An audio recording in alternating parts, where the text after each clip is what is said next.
Good morning everyone. So today we are going to start disadvantages of direct tax.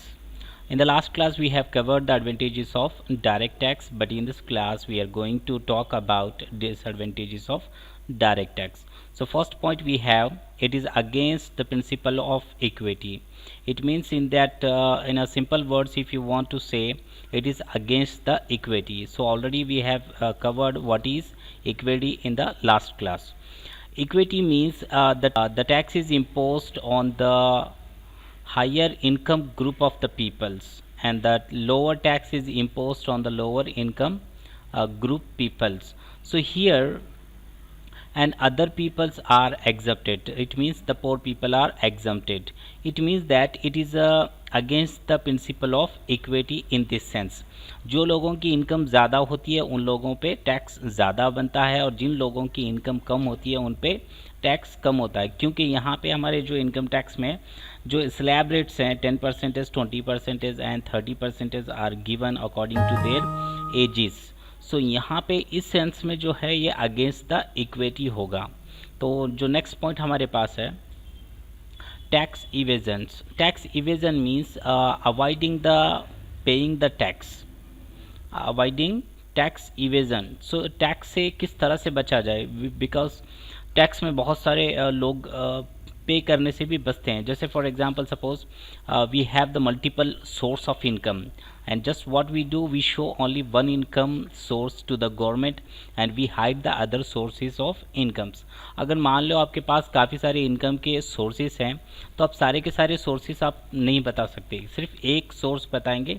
आप income tax से बचना चाहते हैं, तो ये यहाँ पे आप काफ़ी सारे लोग अवॉइड भी करते हैं टैक्स पे करने के लिए. बहुत सारे अगर टैक्स साल में एक बार पे करना होता है, उस पर भी हम क्या करते हैं, बहुत सारे डिडक्शंस क्लेम करते हैं, या तो किस तरह से टैक्स को कम किया जाए. We find the different types of techniques to save the tax. So it is a third point is direct tax is complex. As you know that for a common man, the person doesn't have any knowledge about the income tax. How does he keep the all records and prepare income tax return files, and the process is a very lengthy. So in this way it is a complex or complicated for a common persons.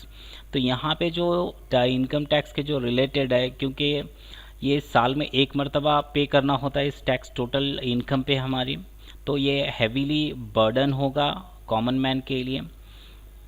फिर उसको calculation भी उसकी उतनी knowledge नहीं होती. आदमी जो person जो टैक्स पेयर है, हर एक को इनकम वो उसकी नॉलेज नहीं होती यार.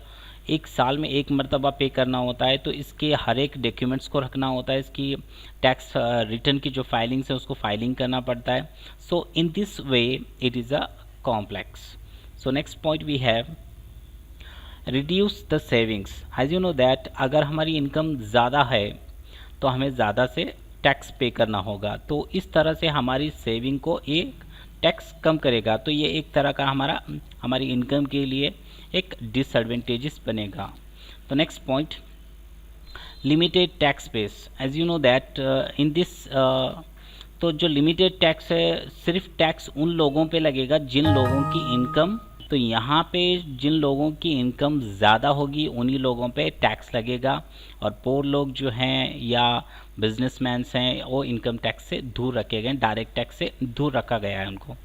तो यहाँ पे जो जिन लोगों की इनकम ज़्यादा होगी वही लोग ज़्यादा से ज़्यादा टैक्स पे करेंगे, और जिन लोगों की इनकम कम होगी वो लोग कम टैक्स पे करेंगे. तो यहाँ पे लिमिटेड टैक्स बेस होगा. तो इसके लिए इसको these are called as disadvantages of direct tax.